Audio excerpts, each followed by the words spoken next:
Shalom Bapak Ibu. Coba sebelum kita mulai, sapa kanan kirinya katakan jaga iman sampai Tuhan datang. Iya. Bapak Ibu yang dikasih Tuhan, ada sebuah lagu. Ini lagu nggak tahu tahun berapa. Lagu ini lagunya seperti ini. Percaya saja, percaya saja. Terus percaya yang beri kita menang. Percaya saja. Percaya, wow, oleh ya, yang bisa nyanyi saja. Percaya yang beri kita menang. Percaya saja di dalam namanya. Percaya yang beri kita menang. Oleh percaya saja. Percaya saja. Percaya yang beri kita menang. Percaya saja di dalam namanya. Percaya yang beri kita menang. Nah, lagu ini Bapak Ibu, kalau WL-nya kasih tanda 1, dia naik lagi. Saya bingung ini lagu baitnya di mana, refnya di mana ya. Karena kalau sudah disambung oleh pasti Bapak Ibu kan nyanyi lagi toh. Terus lama-lama lagu ini kapan selesainya ya, diputar terus ya, oleh percaya saja, seperti itu ya Bapak Ibu.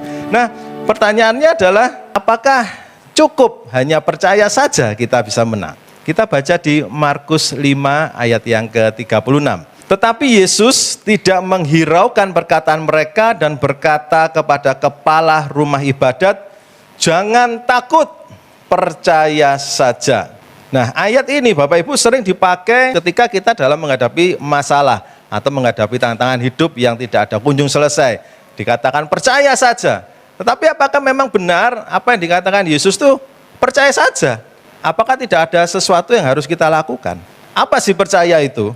Percaya itu adalah sebuah tindakan berpikir bahwa Yesus Tuhan itu pencipta, penguasa segala sesuatu, penyedia, pemberi keselamatan kekal, dapat membantu baik dalam memperoleh atau melakukan sesuatu. Jadi percaya itu sebuah tindakan kita berpikir, bukan tindakan yang leye-leye duduk tenang, terus ongkang-ongkang kaki, goyang-goyang kaki. Percaya itu tindakan berpikir yang benar. Percaya bukan percaya secara pasif. Ini pemikiran yang harus kita rubah sebetulnya dalam hal percaya. Percaya itu merubah dulu pola pikirnya kita. Tindakan berpikir menjadi benar. Jadi kalau ada pemikiran yang, waduh ini masalah nggak mungkin selesai. Lah ini pemikiran yang tidak sesuai dengan firman Tuhan. Maka itu harus apa? Percaya.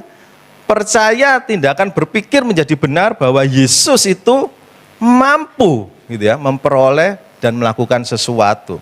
Manusia itu Bapak Ibu pada basicnya itu ada jasmani dan rohani. Pada waktu penciptaan manusia, manusia diciptakan dari debu dan tanah. Itu secara fisik, debu dan tanah diciptakan manusia.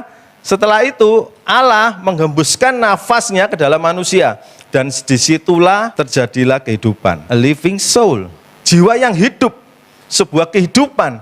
Justru karena Allah ini menghembuskan nafas, mulailah di situ proses kita bisa berpikir, proses kita bisa mempunyai perasaan, proses kita bisa mempunyai kehendak. Tidak ada manusia yang melakukan sesuatu tanpa melalui proses berpikir. Contoh, Bapak Ibu kalau mau ke tempat sini, pasti melalui proses berpikir kan? Nanti mau berangkatnya jam berapa dari rumah, jarak rumah saya sekian kilo, 30 menit, berarti saya harus berangkat 45 menit sebelumnya, belum lagi macet dan sebagainya. Melalui proses berpikir, bahkan sampai baju yang kita pakai pun, kita ini proses berpikir. Nah, percaya itu artinya sebuah proses berpikir dengan benar bahwa Yesus Kristus itu mampu melakukan sesuatu. Kalau begitu, apakah cukup percaya saja? Sesudah Yesus menyeberang lagi dengan perahu, orang banyak berbondong-bondong datang lalu mengerumuni dia. Sedang ia berada di tepi danau. Datanglah seorang kepala rumah ibadat yang bernama Yairus. Ketika ia melihat Yesus, tersungkurlah ia di depan kakinya. Dan memohon dengan sangat kepadanya, anakku perempuan sedang sakit, hampir mati. Datanglah kiranya dan letakkanlah tanganmu atasnya supaya ia selamat dan tetap hidup. Lalu pergilah Yesus dengan orang itu. Orang banyak berbondong-bondong mengikuti dia dan berdesak-desakan di dekatnya. Nah, peristiwa Yairus dengan Tuhan Yesus ini terputus sampai di ayat yang ke-24. Karena di ayat yang ke-25 sampai yang ke-34 itu ada peristiwa perempuan yang sakit pendarahan dan disembuhkan Tuhan. Apa yang kita ambil dari tindakan pertama Yairus? Bahwa Yairus ini percaya bahwa Yesus itu mampu menyembuhkan dia. Tindakannya apa? Satu, dia tersungkur. Ketika ia melihat Yesus, tersungkurlah ia di depan kakinya. Loh, ini sebuah tindak percaya itu bukan berarti terus ketika ada Yesus, oh Yesus, Sus, anakku sakit. Kamu kalau bisa nyembuhkan masih bisa. Bukan. Loh, itu tindakan konyol, bukan tindakan percaya. Justru tindakan percaya itu tindakan yang dia tersungkur mengakui otoritas Tuhan. Kalau kita dikatakan kita percaya Yesus tetapi tidak mengakui otoritas Tuhan, itu nggak sesuai dengan kebenaran firman Tuhan. Kalau kita ngomong, aku percaya Yesus, berarti otoritas Tuhan itu harus di atas kita. Bukan terus kita ini nyuruh Tuhan sebagai seorang jongos atau seorang kacung. Kebalik, kita ini yang minta kepada Tuhan. Otoritas Tuhan itu yang harus ada di atas kita. Ayat yang ke-23, Yairus melibatkan Yesus. Nah, ini tindakan Yairus yang kedua. Jadi bertindak itu yang pertama itu tersungkur, dia mengakui otoritas Tuhan, kemudian dia melibatkan Yesus. Jadi percaya itu tidak cukup, percaya saja tidak cukup, dia harus ada tindakan. Yairus tindakannya apa? Yairus yang pertama tindakannya apa tadi Bapak Ibu? Tersungkur, dia itu mengakui otoritas Yesus dalam kehidupannya. Berapa banyak dari kita kalau mengakui Yesus sebagai Tuhan, seakan-akan kita bosnya loh.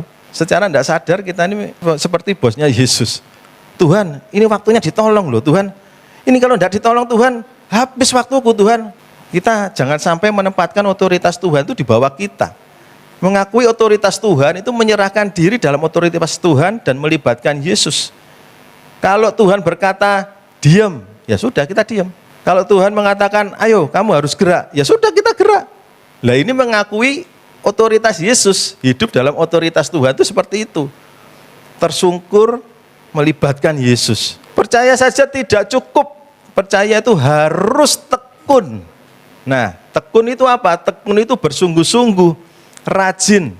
Seakan-akan waktu itu ya, waktu atau kita punya 1 kali 24 jam ya. Tekun itu artinya jangan dibatasi waktu. Kalau kita lihat gambar ini, waktu itu meleleh di tangan kita. Artinya jangan sampai percaya kita itu terbatas dalam waktu.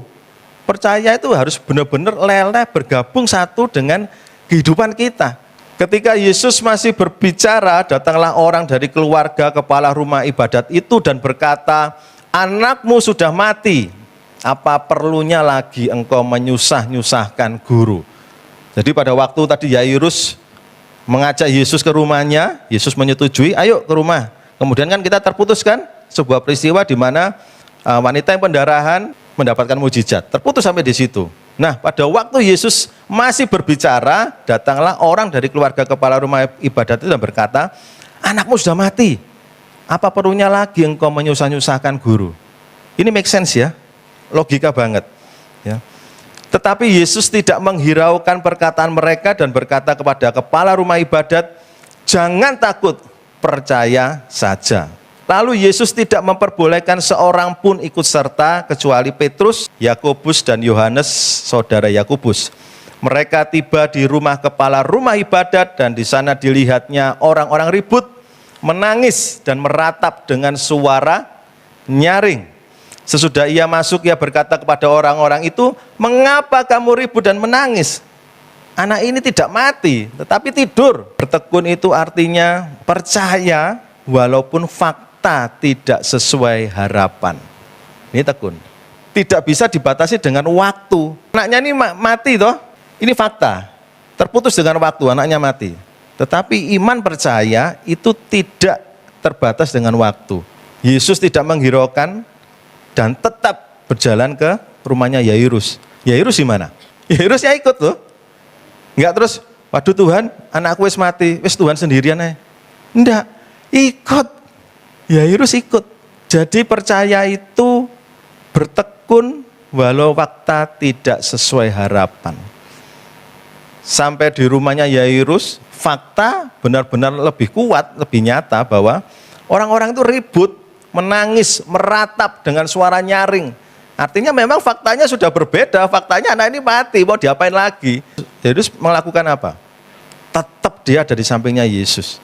Tapi lihat, Yesus mempunyai cara yang berbeda. Yesus ngomongnya apa? Anakmu tidak mati, anak ini tidak mati, tapi tidur. Ayo Bapak Ibu, kalau kita logika ya, manusia ya, gak masuk akal ini Yesus ngomong gini. Yesus, guru, ngomong apa sih guru? Percaya itu artinya bertekun bahwa Yesus punya cara. Jangan kita itu mengajari Yesus tentang caranya. Loh, Tuhan itu loh punya caranya sendiri. Yang mati dikatakan tidur kok. Poin yang terakhir, percaya saja itu tidak cukup. Harus bertahan sampai digenapi. Kalau Yairus ketika Tuhan berkata, ngapain ribut-ribut, nangis-nangis, anak ini tidur. Lalu Yairus ragu-ragu, waduh Tuhan, lucu Yesus ini. Aduh, mau mati dia omong tidur. Bisa terjadi mujizat? Tidak. Justru Yairus ini punya percaya sampai dia bertahan sampai digenapi, mujizat itu terjadi. Ya, lihat orang lain yang ada di sekitar Yesus pada waktu Yesus datang ke rumah itu nggak percaya, nertawakan dia. Maka diusirnya semua orang itu, lalu dibawanya ayah dan ibu anak itu dan mereka yang bersama-sama dengan dia masuk ke kamar itu. Lalu dipegangnya tangan anak itu, katanya Talita kum, yang berarti hai anakku, aku berkata kepadamu, bangunlah. Seketika itu juga anak itu bangkit berdiri dan berjalan, sebab umurnya sudah 12 tahun. Semua orang yang hadir sangat takjub. Di mana Yairus ikut sampai digenapi. Ini namanya percaya. Jadi kalau kita itu percaya, kemudian kita ini tidak tekun, sampai bertahan, sampai digenapi, itu bukan percaya. Wah Tuhan, tidak kejadian, Tuhan tidak tolong, aku bola sekarepe Tuhan. Itu bukan percaya. Percaya itu harus tetap sampai digenapi. Apakah pasti digenapi sesuai dengan keinginan kita? Enggak. Lihat tadi tuh, Yesus punya cara. Kita mungkin kepinginnya digenapi seperti keinginan kita, toh. Tapi kalau Yesus punya cara lain, kita nggak percaya. Loh, ini firman Tuhan mengatakan gitu. Anak ini tidak mati, hidup. Mungkin kita sekarang kondisinya nggak benar. Tuhan, aku kepingin kondisiku jadi baik seperti A. Tapi Yesus mengatakan apa? Enggak, aku enggak mau. Aku maunya seperti B. Terus kita percaya enggak? Harus percaya. Bertahan sampai digenapi. Kita mau lebih lagi ya, Bapak Ibu. Jadi jangan sampai kita ini percaya itu asal percaya tanpa melakukan apa-apa. Karena apa? Karena percaya itu butuh apa? Butuh tindakan. Ya. Percaya butuh ketekunan. Percaya butuh keuletan sampai benar-benar digenapi. Aplikasi paling mudah deh ya, supaya kita sama-sama mengerti. Kita kalau mau sehat, kita percaya kan Yesus mampu menyembuhkan. Amin ya. Itu ada di Yeremia 30 ayat 17. Sebab aku akan mendatangkan kesembuhan bagimu. Aku akan mengobati luka-lukamu. Demikianlah firman Tuhan. Jadi kesembuhan itu dari Tuhan. Kalau kita harus ada tindakan, berarti apa yang harus kita rubah? Pola makan, pola istirahat, pola stresnya, itu yang harus dirubah. Tindakan kita yang harus dirubah. Harus ada tindakannya. Kalau Bapak Ibu mau sehat, harus ada ketekunannya. Tidak bisa cuma seminggu, 2 minggu, Anda jaga makan, Anda olahraga, Anda istirahat cukup, Anda tidak stres, kemudian setelah itu benar-benar sehat. Enggak, harus tekun. Tekun sampai kapan? Ya sampai digenapi, sampai sehat. Tidak bisa terus kita lepas tangan, Tuhan aku sudah seminggu loh, 2 minggu, cukup ya Tuhan. Loh, ini kebalik ya, kita Tuhannya jangan-jangan, bukan Yesus yang Tuhannya. Seringkali kita seperti itu Bapak Ibu. Kalau kita kesulitan perekonomian, ya kita tahu sekarang sedang resesi, ancaman resesi global, saya nggak membahas itu lebih detail, tetap percaya Tuhan pasti tolong, tapi kita harus bertindak. Jangan boros, jangan buang-buang uang, Tuhan itu pasti tolong. Ya, Bapak Ibu usia berapa aja tidak ada batasan bagi Tuhan untuk menolong. Tuhan tuh pasti pulihkan. Amin.